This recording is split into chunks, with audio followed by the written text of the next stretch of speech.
দাবদাহে অতিষ্ঠ চট্টগ্রামের জনজীবন, রাস্তায় নামলে যেন হাঁসফাঁস অবস্থা। বিস্তারিত জানাতে যোগ দিচ্ছেন সহকর্মী এমদাদুল হক। এমদাদ,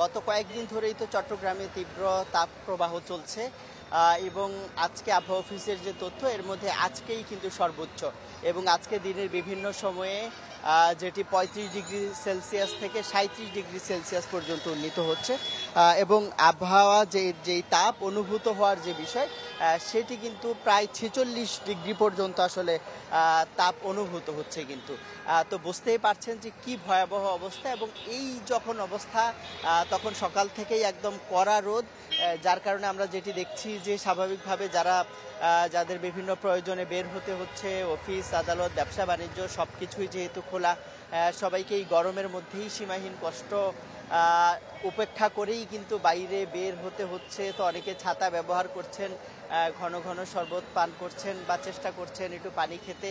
তারপরেও আসলে এই যে ভয়াবহ গরম, সেই গরম থেকে আসলে নিস্তার সেটি তো আসলে কোনোভাবেই হচ্ছে না। এক ধরনের আসলে হাঁসফাঁস অবস্থা কিন্তু চলছে। তবে আমি আবহাওয়া অফিসের সাথে কথা বলেছি, আবহাওয়া অফিস কিন্তু একটু স্বস্তির খবর আমাদেরকে দিয়েছে যে আগামীকালকে আসলে চট্টগ্রামের কোথাও কোথাও বৃষ্টিপাতের একটি সম্ভাবনা রয়েছে বলে কিন্তু আমাদেরকে জানিয়েছে।